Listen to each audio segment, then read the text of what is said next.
Assalamualaikum warahmatullahi wabarakatuh. Bismillahirrahmanirrahim. Alhamdulillahi rabbil alamin. Wa bihi nasta'inu ala umurid dunya waddin. Allahumma sholli wa sallim wa barik ala habibina wa syafi'ina sayyidina wa maulana Muhammadin wa ala alihi wa ashabihi wa man tabi'ahum bi ihsanin ila yaumiddin. Amma ba'du. Bismillah, mari kita lanjutkan pembahasan kita, ngaji filsafat kita, tipsnya dari kelompok Stoik. Yang pertama, masih seperti pola tadi ya, ayo kita sadari kenyataan hidup. Dalam hidup ini, kata Marcus Aurelius, ada yang hadir, ada yang keluar dari keberadaan. Beberapa dari apa yang pernah ada sekarang sudah hilang. Perubahan dan perubahan terus-menerus mengubah dunia. Seperti perkembangan waktu yang tak henti-hentinya mengubah keabadian. Jadi ini ayo kita sadari hidup ini memang berubah. Ada yang datang, ada yang pergi, yang sudah datang besok bisa berubah, yang kemudian berubah besok bisa pergi, dan lain sebagainya. Itulah hidup. Kan banyak momen ketika orang terus putus cinta, patah hati itu mengungkit-ungkit, dulu kamu lihat apa, sekarang lihat apa. Kamu kok berubah, tidak seperti dulu. Nah, jawabannya apa? Loh, hidup memang berubah.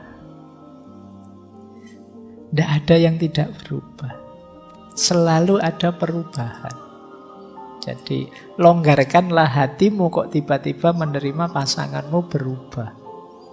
Ya memang di antara pola hidup tadi ada perubahan.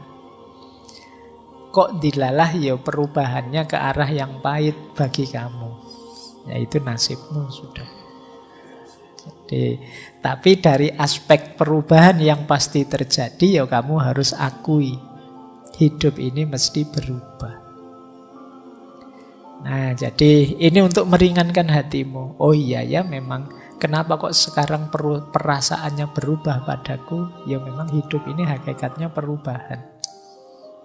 Jadi, bukan sesuatu yang aneh. Tidak usah kamu pertanyakan. Ya kemungkinan perubahannya ke arah yang tidak bisa kamu kontrol. Sehingga kamu sekarang kecewa. Ini rumus pertama. Kalau teman-teman merasa kaget dengan momen kok tiba-tiba dulu kita bersama, sekarang kita berpisah. Memang hidup ini penuh dengan perubahan. Yang namanya pertemuan pasti ada perpisahan. Sayangnya kebersamaan kita pisahnya cepat.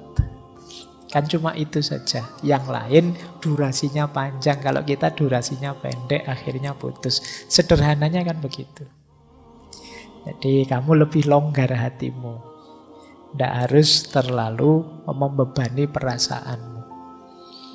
Yang kedua, masih dalam konteks sadari kenyataan hidup. Kalau ini dari Epictetus. Ini menarik ya, filosof Stoik itu. Marcus Aurelius itu kaisar. Kalau Epictetus ini Buddha. Jadi pengikutnya aliran ini dari kaisar sampai Buddha. Kata Epictetus begini, saat engkau mencintai sesuatu, tempatkan di hadapan dirimu posisi yang berlawanan. Apa salahnya saat engkau mencium anakmu, engkau bisikkan dengan suara lirih, besok kamu pun juga akan mati. Dan kepada temanmu, besok kamu yang akan pergi atau aku yang akan pergi, dan kita tidak akan pernah bertemu lagi. Nah ini menarik. Kalau pas kamu lagi hangat-hangatnya pacaran, terus kamu bilang, pada saatnya ya tetap kita akan berpisah.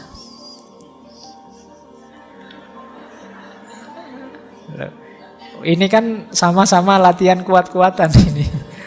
Jadi kita kan selalu kalau sedang begitu kan kita bilangnya kita akan bersama selamanya. Tidak bisa. Mesti kita akan berpisah. Polanya memang sudah begitu. Ada pertemuan, ada perpisahan.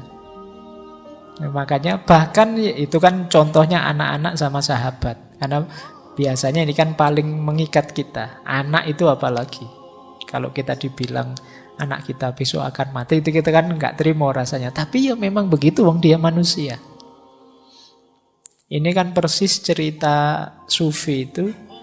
Suatu ketika ada seorang sufi yang mengunjungi seorang raja. Yang raja ini karena sangat takzim pada sufi ingin belajar. Karena sufi ini tidak bisa lama, raja itu, wahai sufi, mbok saya diajari satu saja wawasan. Yang ini bisa bermanfaat untuk saya, untuk kerajaan saya, untuk semua orang. Nah, terus sufi ini cuma bilang satu kata. Ya sudah, kalau cuma minta satu wawasan saya bisa lah. Saya beritahu ya, ini hakikat yang paling sejati dalam hidupmu, kata sufi ini. Apa? Besok anakmu pasti mati. Oh, itu rajanya marah. Sufinya dipukuli, kok bisa kamu disuruh memberi wawasan yang bagus malah mengutuk anakku. Kata si sufi, loh yang mengutuk siapa?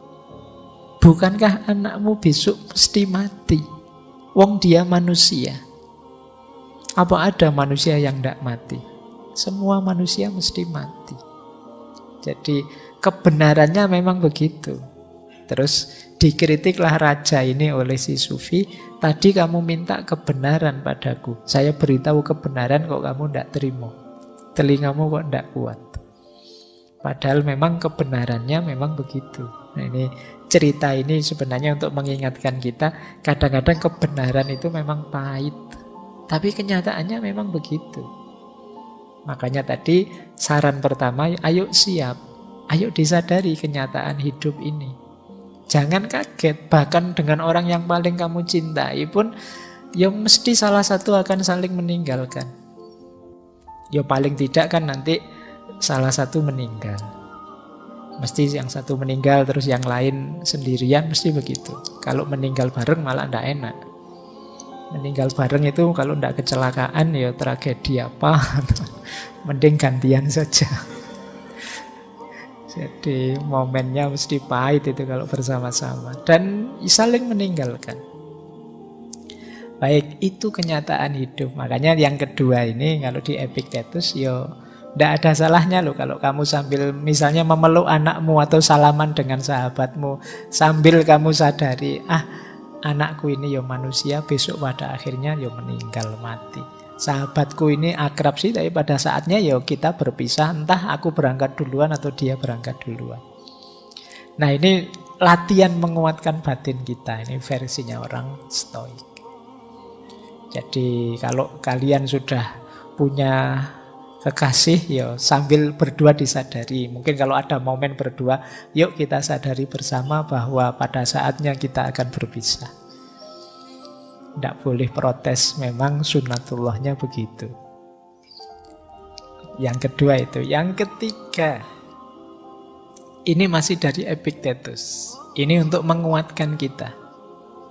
Kata Epictetus begini, apa yang engkau cintai bukanlah milikmu. Itu diberikan kepadamu saat ini. Bukannya tidak akan diambil lagi, juga tidak diberikan padamu untuk selama-lamanya. Seperti buah ara. Buah ara itu seperti buah delima. Kalau dalam bahasa Arab namanya buah tin. Rasanya manis. Yang diberikan kepadamu atau seikat buah anggur pada musim tertentu dalam setahun. Jika engkau menginginkan buah ini di musim dingin, engkau bodoh. Jika engkau menginginkan putra atau temanmu ketika dia tidak lagi diizinkan untukmu, tidak lagi jadi jatahmu, engkau harus tahu bahwa engkau seperti orang menginginkan buah ara di musim dingin. Jadi rasa cinta, orang yang kita cintai, peristiwa mencintai, semuanya hakikatnya adalah pemberian, anugerah, dan ada durasinya. Jadi ada waktunya. Kalau memang belum waktunya, ya ndak akan muncul. Kalau sudah habis durasinya, ya ndak akan mampu kita mempertahankannya. Jadi baik rasa cinta maupun yang dicintai maupun peristiwa mencintai itu sendiri, segalanya ada waktunya. Kalau di luar waktunya kok kita inginkan, ya ndak akan nyampe. Ya Allah, dekatkanlah jodohku. Kalau memang sudah dekat, waktunya ketemu, ya akan ketemu. Kan begitu logikanya. Kalau belum waktunya ketemu, ya ndak akan ketemu. Jangan-jangan jodohmu belum lahir misalnya. Kamu minta-minta, kamu berdoa, ya ndak ketemu-ketemu. Kok lama sekali ndak ketemu, ya Allah, ya jodohmu belum lahir. Jadi cintamu bukan milikmu. Cinta itu sendiri kan juga pemberian. Termasuk yang sulit kita kontrol, bukan bagian dari kontrol kita, itu cinta. Kita kan tidak bisa merancang, saya harus mencintai dia sajalah, tidak usah mencintai, itu kita tidak bisa. Rasa cinta itu muncul tiba-tiba. Kadang-kadang tidak kita prediksi. Loh, saya itu bareng sama dia sejak semester 1 sampai semester 7. Ketika nggarap skripsi baru ada rasa pada dia. Kok tidak kemarin-kemarin? Ya karena itu anugerah dari Allah. Jadi tidak bisa kita rencanakan, saya pengennya jatuh cinta dengan yang dekat-dekat rumah sajalah biar tidak high cost misalnya. Kan tidak bisa. Gitu loh. Ya jatuhnya pada dia, anugerahnya Allah, hubungannya dengan dia, dengan durasi waktu tertentu pada waktu tertentu. Maka kata Epictetus, ya segalanya ada waktunya.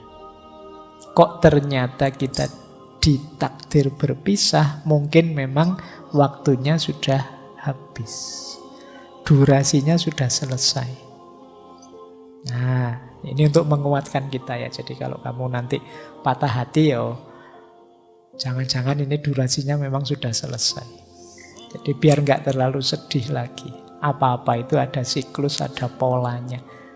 Makanya sindirannya Epictetus, kalau kita menginginkan buah ara di musim dingin, ya sampai stres pun tidak akan ketemu. Kenapa? Bukan waktunya. Ini nasihat kedua. Nasihat ketiga tadi ya. Yang kedua, kita sadar kenyataan hidup. Yang ketiga ini, kita sadari cinta kita hakikatnya bukan milik kita. Jadi kalau ada yang tanya, Pak, cinta dan ingin memiliki itu apa setara? Ya enggak, karena bahkan cinta itu sendiri ternyata di luar kontrol kita. Makanya kalau dalam dunia tasawuf, mahabbah itu bagian dari ahwal. Ahwal itu anugerahnya Allah. Rasa cinta pada Allah itu ya hakikatnya anugerahnya Allah sendiri. Batin kita itu tidak bisa. Orang itu dipaksa mukul bisa, dipaksa mencintai tidak bisa. Mbok kamu cinta padaku dong. Ini kalau memang tidak cinta ya tidak cinta. Karena rasa itu muncul ya bagian dari anugerahnya Tuhan. Makanya ada kalimat cinta itu anugerah. Baik, ini nasihat selanjutnya. Ada lagi nasihat. Ini mirip tadi ya, antara yang dalam kontrol dan di luar kontrol. Kebahagiaan dan kebebasan, masih kata Epictetus, dimulai dengan pemahaman yang jelas tentang satu prinsip. Beberapa hal berada dalam kendali kita dan beberapa tidak. Berarti di luar kendali kita. Hanya setelah kita pahami aturan mendasar ini dan belajar membedakan antara apa yang kita bisa dan tidak bisa kita kendalikan, ketenangan batin dan keefektifan hidup menjadi mungkin. Ini tadi sudah dijelaskan ya, bahwa ada kunci penting dalam hidup ini. Kita harus sadar mana yang dalam kuasa kita, mana yang di luar kuasa kita. Seperti cinta tadi, itu kan bagian dari yang di luar kuasa kita. Mana cintamu yang kemarin? Wah, sudah diambil sama yang punya cinta, sekarang ganti cinta ke yang lain. Bisa saja begitu momennya. Tapi memang perasaannya orang lain di luar kuasa kita. Kalau kita menyedihi itu atau menggalaui itu, ada enggak ya bahasa Indonesia menggalaui itu? Berarti kita ya akan kesulitan keluar dari rasa sedih. Karena ini, karena apa? Tidak ada jalan keluarnya, karena di luar kuasa kita. Apalagi urusan perasaan. Seperti saya jelaskan tadi, ya kalau urusan perasaan tidak bisa dipaksa. Kalau kita merasa sedih, itu kan orang bilang, mbok jangan sedih. Lah ini sudah sedih, kok tidak boleh sedih? Wong ini rasa. Mbok jangan tersinggung, gitu aja tersinggung. Lah saya sudah tersinggung ini. Jadi sulit rasa itu diatur seperti kita ngatur yang dalam kontrol kita. Jadi ini kunci hidup bahagia. Kita harus tahu mana yang ada dalam kontrol kita, mana yang di luar kontrol kita. Kita tidak mungkin ngontrol tangannya para netizen untuk ngomong jelek-jelek, tapi kita masih bisa ngontrol tangan kita untuk bisa posting yang baik-baik saja. Kalau kita sedih dengan yang di luar kontrol kita, wah netizen ini kok gitu ya sekarang isinya. Ya kita akan sedih, galau, dan kesulitan sendiri. Karena di luar kontrol kita, ya sudah, itu di luar kontrol saya. Yang bisa saya kontrol apa? Tanganku sendiri. Nah ini penting biar kita bahagia. Karena sekarang banyak orang yang sedih tanpa alasan gara-gara rajin baca medsos. Begitu baca medsos darah tingginya naik. Mbok ya tadi ndak usah baca yang seneng-seneng saja. Baik.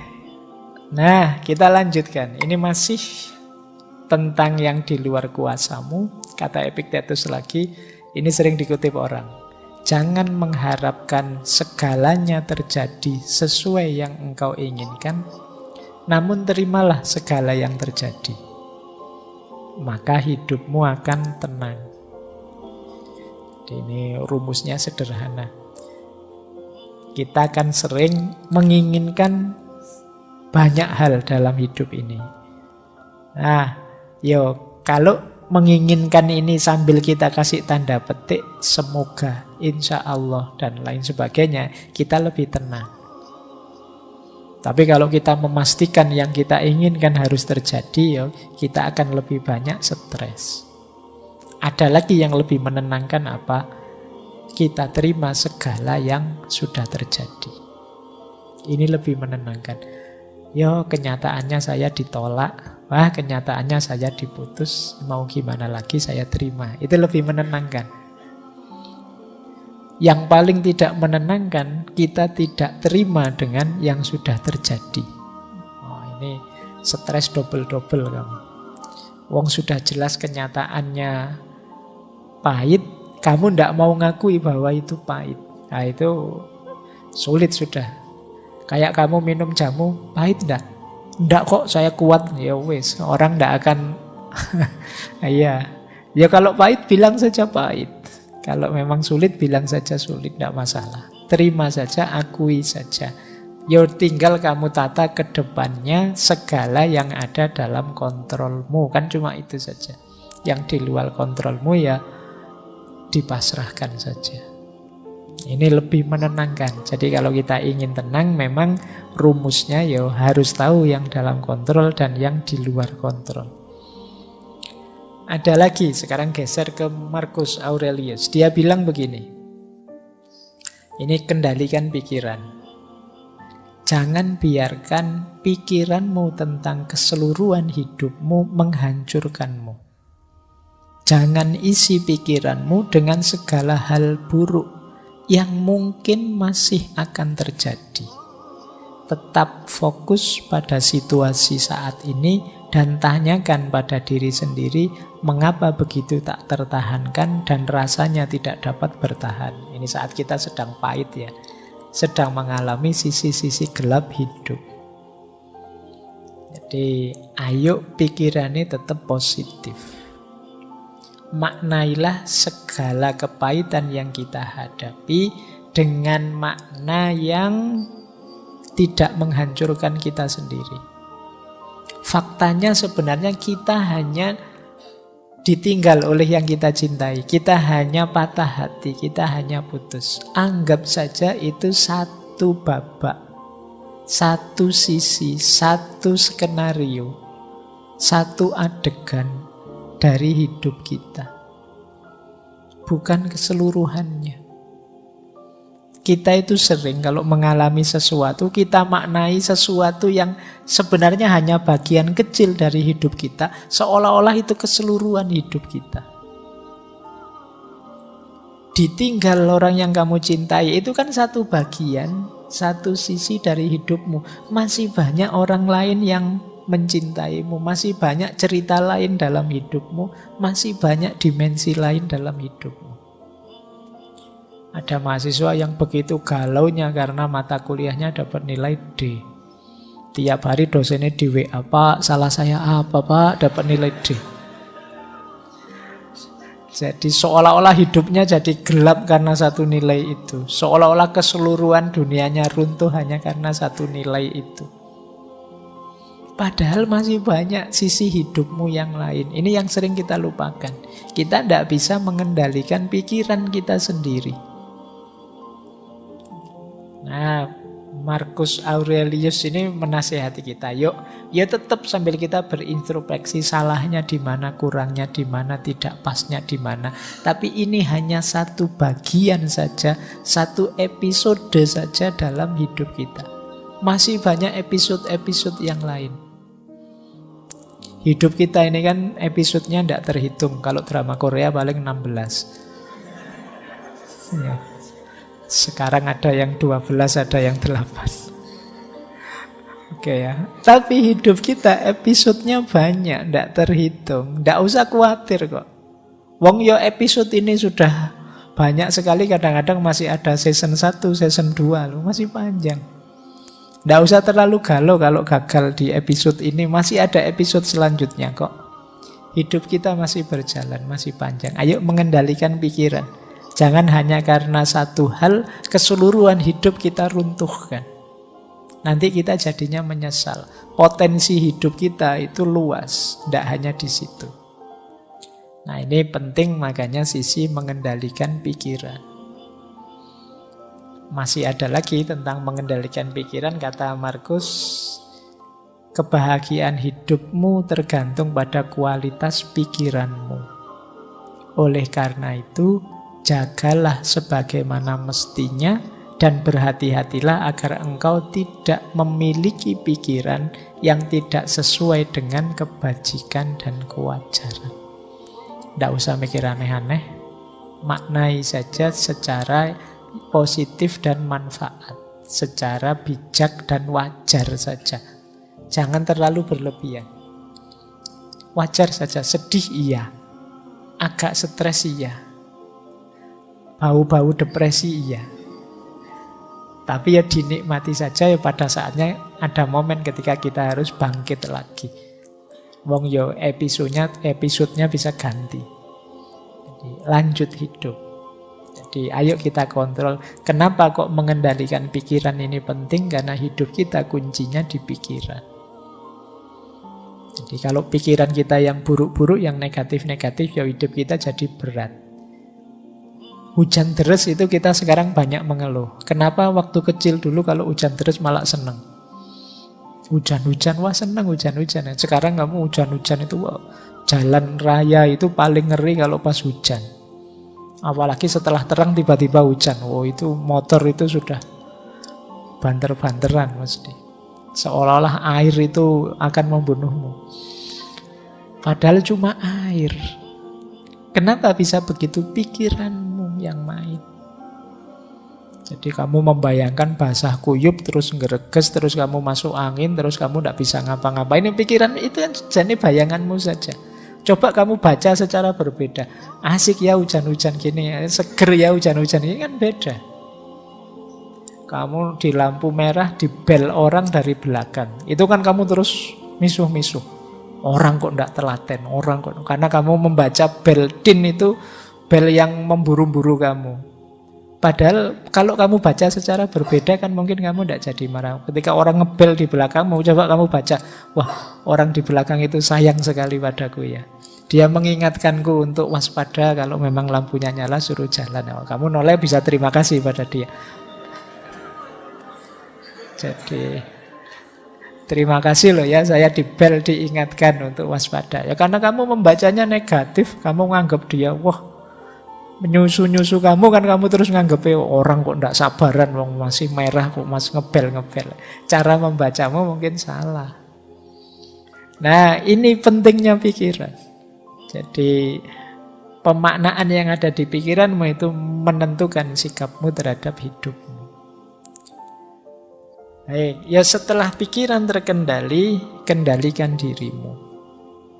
Apapun yang harus dilakukan, apapun yang dilakukan dan dikatakan orang, aku tetap harus menjadi zamrud dan mempertahankan warnaku, kata Markus. Sepahit apapun hidup, sejatuh apapun aku tetap harus jadi orang baik. Ini maksudnya. Jadi ayo mengendalikan diri. Jangan karena alasan kecewa, alasan menyesal, alasan patah hati, terus kita mengubah corak kita. Yang semula orang sabar jadi orang ngamuan, yang semula orang baik sekarang jadi orang yang cuek dan seterusnya. Berarti kita berubah warna, berarti kita terpengaruh. Kalau bisa ya kita tetap menjadi zamrud dan mempertahankan warna kita. Ini mengendalikan diri kita. Nah, terus Marcus Aurelius kemudian menasehati kita, rintangan dalam hidup itu hakikatnya adalah jalan. Meskipun benar bahwa seseorang dapat menghalangi tindakan kita, mereka tidak dapat menghalangi niat dan sikap kita yang memiliki kekuatan untuk berubah dan dapat beradaptasi. Karena pikiran menyesuaikan dan mengubah hambatan apapun menjadi sarana untuk mencapainya. Apa yang merupakan penghalang tindakan diubah menjadi jembatan bagi tindakan. Hambatan menjadi petunjuk jalan. Jadi ini menurut saya lagi-lagi cara membaca. Kamu tidak terhalang, hanya saja ada tantangan untuk dilewati. Jadi halangan itu jangan kamu baca sebagai rintangan, baca saja sebagai tantangan yang harus kamu taklukkan. Pak, saya cinta dia, Pak. Tapi orang tuanya kok tidak setuju, Pak. Ya, alhamdulillah orang tuanya masih sadar. Ada. Gak, maksudnya ke sini. Kalau Markus itu maksudnya kalau ada halangan seperti itu, yaitu tantanganmu untuk ditaklukkan, bukan halanganmu. Kalau halangan itu kan harga mati. Cintaku terhalang, selesai. Tapi kalau cintaku mendapat tantangan, harus ditaklukkan. Ya gimana caranya orang tuanya terus jadi suka padamu dan setuju. Jadi rintangan hakikatnya adalah jalan. Bacalah rintangan itu sebagai jembatan untuk kamu lewati. Jembatan itu kan untuk dilewati, tidak untuk kamu tinggal di situ. Lampaui itu, taklukkan itu. Jadi ada kesulitan apapun, lampaui. Patah hati pun sejenis rintangan yang harus kamu baca sebagai jalan. Oh, mungkin ini jalan kesuksesanku. Nah, harus aku taklukkan, aku tunjukkan bahwa aku bisa sukses meskipun tanpa kamu. No, ini jadi rintangan, jadi jalan. Kesulitan jadi pendorong untuk kita lebih tegak lagi. Ini nasihat dari Markus. Terus hati-hati juga jangan memperparah keadaan. betapa jauh lebih berbahaya konsekuensi dari kemarahan dan kesedihan daripada keadaan yang membangkitkannya dalam diri kita. Kadang-kadang kemarahan kita, kesedihan kita membuat kita blunder, melakukan sesuatu yang tidak seharusnya, yang efeknya jauh lebih buruk daripada sebabnya. Sebabnya sih kamu misalnya diputus sama pasanganmu, terus kamu saking marahnya ngamuk-ngamuk, kamar kos kamu acak-acak, motormu kamu banting-banting. Setelah itu kamu duduk sendirian, ternyata biayanya besar, patah hati. Salahmu sendiri, kamu yang memperparah keadaan. Gitu loh. Mbok tadi jangan lepas kontrol, kamu masih aman. Tapi karena kamu lepas kontrol, maka kata Markus berapa kadang-kadang lebih besar biayanya, konsekuensinya, kemarahan dan kesedihan dibandingkan sebabnya. Kadang-kadang cemburu tanpa alasan, padahal belum diputus itu kamu masih curiga saja. Tidak beneran, itu kamu sudah marah-marah, banting-banting piring, kamu sudah ngomong yang jelek-jelek. Ternyata salah paham. Lah itu kan sebabnya sepele, tapi yang kamu lakukan di luar kontrol malah memperparah keadaan. Semula tidak ada apa-apa, jadi putus beneran. Nah ini yang sering kita. Maka hati-hati dengan diri yang tidak terkontrol. Memang kuncinya mengendalikan diri.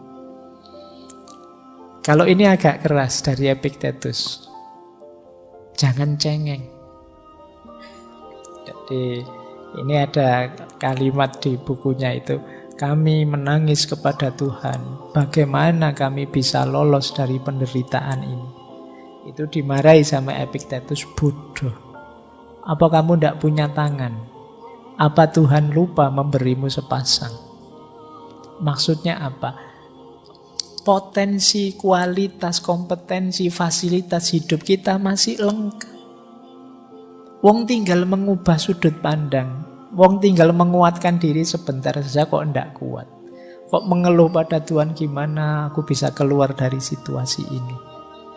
Kamu belum berkurang sedikit pun dirimu dibandingkan yang kemarin. Kamu masih utuh sebagai dirimu yang kemarin. Tidak ada yang berkurang. Kemarin kamu bisa apa, sekarang kamu masih bisa. Kemarin kamu mampu apa, sekarang kamu masih mampu. Kualitas dirimu tidak ada yang hilang.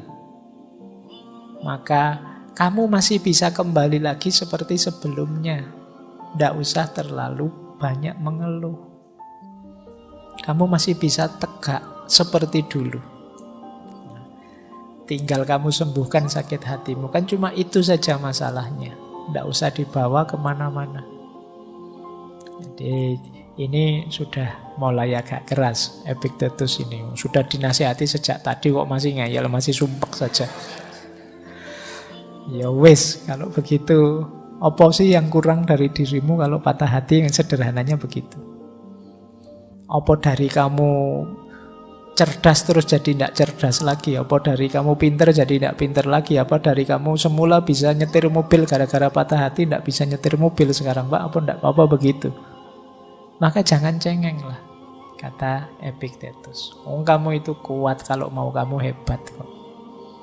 Hanya saja ketika kamu cengeng, terlalu manja, ya kamu lama tidak bangkit-bangkit, tidak move on. Ayo bangkit. Bila perlu ini ditambahi oleh Markus, jangan malu minta bantuan. Tidak apa-apa. Kalau butuh teman ngobrol, teman curhat, di sekelilingmu banyak. Kamu tinggal milih. Kok diputus pasanganmu, tidak usah khawatir. Di sekelilingmu banyak yang bisa kamu sandari. Temanmu, sahabatmu, atau kamu cari yang lain juga insya Allah ada. Asal kamu tidak menutup diri. Jangan malu bertanya. Kata Markus begini, jangan malu saat membutuhkan bantuan. Engkau memiliki kewajiban untuk dipenuhi seperti seorang prajurit di tembok pertempuran. Jadi bagaimana jika engkau terluka dan tidak bisa memanjat tanpa bantuan prajurit yang lain? Jadi Manfaatkanlah teman sekelilingmu, orang-orang yang mencintaimu di sekelilingmu sebagai sandaran. Tidak masalah. Jangan malu. Jangan gengsi. Patah hati bukan aib, bukan dosa. Tidak apa-apa. Jadi biasa saja. Itulah dinamikanya orang hidup, kan memahaminya begitu. Hidup itu naik turun seperti itu. Terus, nah ini lanjutannya. Ini kalau masih tidak sembuh-sembuh, sakit hatinya. Kenapa kok sakit sekali? Nah itu terus disindir oleh Marcus Aurelius. Saat engkau tersiksa oleh sesuatu dari luar dirimu, rasa sakit itu sebenarnya bukan dari sesuatu itu sendiri, namun dari anggapanmu terhadapnya. Dan engkau memiliki kekuatan untuk mencabutnya kapanpun engkau mau. Tolaklah rasa sakit itu, dan rasa sakit itu akan lenyap. Dimarahi sekarang sama Marcus Aurelius. Kok kamu mau bersakit-sakit lama? Sakit atau tidak sakit itu kan tergantung dirimu. Apalagi sakit hati, bukan sakit fisik. Itu kuncinya ada di kita kok. Ada teman yang secara sengaja ngomong nyelekit biar kita tersinggung. Itu tersinggung atau tidak itu kan bisa kita atur. Loh, kamu melecehkan aku ya? Andalah aku tidak tersinggung kok. Oh itu tambah mangkel itu yang melecehkan. Kenapa? Sakit dan tidak sakit ada dalam diri kita. Kita terima atau tidak. Kalau tidak kita terima ya sudah. Beres. Jadi kalau kamu bilang, wah kok rasanya sesakit ini? Ya sudah, kamu singkirkan rasa sakit itu. Kamu bergeraklah maju lagi, move on lagi. Jadi kalau ada yang mengeluh begitu, dalilnya pakai Marcus Aurelius ini. Sakit sekali tapi Pak rasanya ya enggak apa-apa. Atau mengeluhkan pasanganmu, kenapa kok dia jahat sekali? Kok dia mengingkari janjinya? Kok dia setega itu dan seterusnya? Lagi-lagi dibantu Marcus untuk menjawabnya. Saat engkau sedang melawan orang yang tidak tahu malu, tanyakan pada dirimu hal ini. Apakah mungkin di dunia ini bersih dari tindakan tidak tahu malu? Ya tidak. Maka jangan mengharapkan sesuatu yang tidak mungkin. Selalu ada orang yang tidak punya malu di dunia, dan orang ini adalah salah satunya. Itu untuk menenteramkanmu ya. Jadi hal yang sama lakukanlah untuk orang yang jahat, orang yang tidak dapat dipercaya, atau orang yang rendah moralnya. Mengingat bahwa di seluruh dunia ini pasti ada beda-beda kelas moralnya manusia, akan lebih membuatmu toleran terhadap penghuninya. Jadi kalau kamu merasa dia kok jahat sekali padaku, dia kok begitu teganya padaku, kamu sadarilah, oh iya ya memang manusia itu yang macam-macam. Memang ada yang tipe kayak dia itu. Itu akan lebih menenteramkanmu. Jadi tidak mungkin di dunia ini orangnya tulus, semua orangnya baik, semua. Selalu ada orang-orang tertentu yang jahat, yang buruk, yang tidak tahu malu, dan lain sebagainya. Ini lebih menenangkan kita. Jadi kadang-kadang kan kita protes, kok kamu bisa jahat padaku? Ya memang mungkin dia tipe yang begitu. Nah ini jawabannya kalau ada yang tanya, kenapa kok dia jahat sekali? Nah lanjutannya, lah terus dia sudah mengecewakanku, dia sudah menyusahkanku, aku sekarang harus bagaimana setelah putus? Nah ini sebenarnya pembahasan lebih menarik itu setelah putus terus harus bagaimana? Bukan bagaimana rasanya putus. Kalau menurut Marcus begini, merasa sayang kepada orang lain meskipun mereka melakukan banyak kesalahan adalah sifat uniknya manusia. Engkau dapat melakukannya cukup dengan mengakui bahwa mereka juga manusia. Mereka melakukan itu karena tidak sadar, berlawanan dengan kata hati mereka. Dan kita semua akhirnya akan sama-sama mati, tidak lama lagi. Semua orang kan mesti mati. Dan di atas itu semua, mereka tidak benar-benar menyakitimu. Mereka tidak melenyapkan kemampuanmu untuk memilih. Sederhananya, ya kita tetap baik kepadanya. Kenapa? Karena kita manusia. Di antara keutamaan manusia itu memaafkan dan tetap menyayangi siapapun karena dia statusnya manusia. Jadi aku tetap menyayangimu meskipun sekarang tidak sebagai pasangan. Yuk, cara menyayanginya mesti beda. Kalau kemarin cara menyayanginya pakai nraktir, pakai apel dan lain sebagainya, sekarang lebih irit. Jadi tidak perlu high cost, tapi tetap ada rasa menyayangi. Dan kalau kita kecewa dengan yang mereka lakukan, sebenarnya mereka itu tidak jahat-jahat amat. Anggap saja mereka itu mendidik kita untuk jadi lebih tangguh. Buktinya apa? Kita masih bisa tegak hari ini. Nah, jadi mereka tidak melenyapkan kemampuan kita untuk milih. Jadi maksudnya untuk menentukan hidup kita sendiri. Jadi kalau ada yang tanya, terus aku bagaimana? Ya tetaplah sebagai manusia kita tetap harus saling menghargai, saling menyayangi. Ya, kalau masih ngeyel saja, gimana saya melanjutkan hidup tanpa dia? Dimarahi sekarang oleh Markus, jangan biarkan masa depan mengganggumu. Engkau pasti akan menghadapinya jika perlu. Dengan senjata yang sama yang hari ini menjadi senjatamu melawan masa kini. Kalau sudah patah hati kan kadang-kadang gimana aku melanjutkan hidup tanpa dia? Bisa, tidak usah khawatir.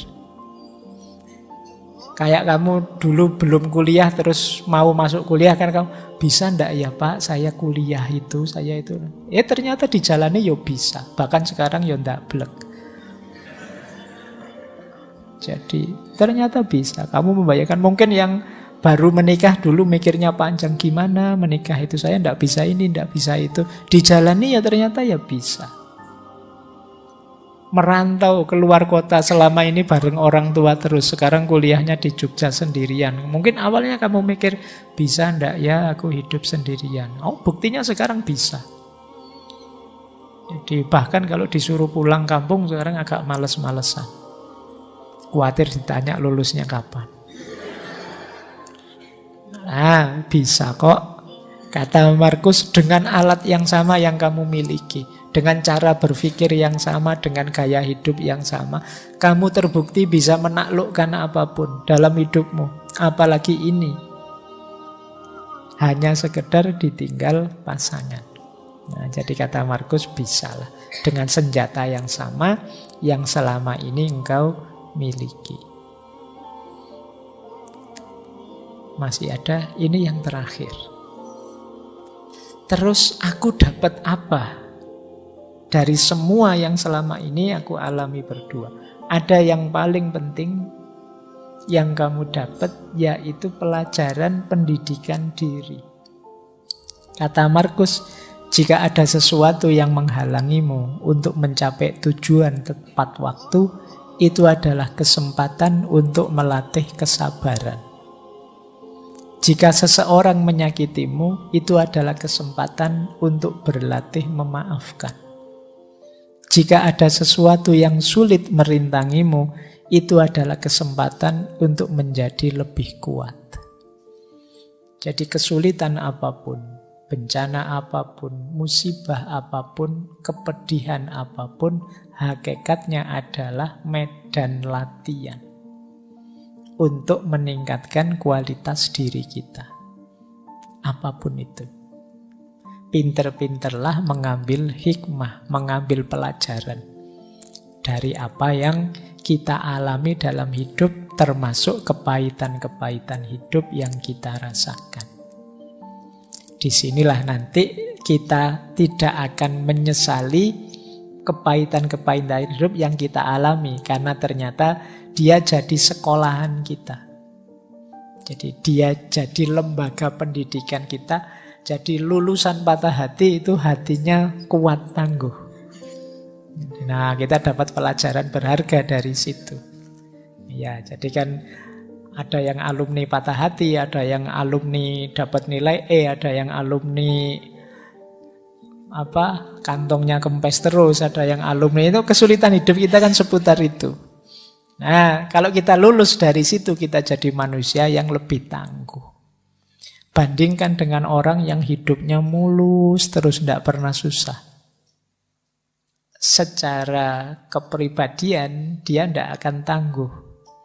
Makanya kalau kalian sering ikut lomba-lomba, bagi saya lebih berharga kalau kamu kalah karena kamu latihan mentalmu. Kalau menang itu gampang secara mental, tapi kalah itu berat. Nah, kalau kamu terlatih kalah itu enak. Biasa kalah. Tapi kalau menang, alhamdulillah menang. Loh, yang sering membuat kita lepas kendali itu kan ketika kita kalah. Tapi kalau kita sudah tangguh di situ, apa sih kepahitan hidup yang harus saya alami? Yang paling pahit toh sudah saya alami. Kamu semakin tangguh. Kenapa? Karena kepahitanmu selama ini jadi mata pelajaran yang membuatmu keluar dari situ jadi lebih tangguh. Nah, ayo yang alami patah hati juga begitu. Jadikan momen patah hati ini sebagai sekolahan. Kalau kata Ki Hajar itu kan setiap tempat adalah sekolah, ya berarti setiap patah hati adalah pelajaran. Yang di situ kita belajar jadi manusia yang lebih tangguh, lebih sadar, lebih berkualitas.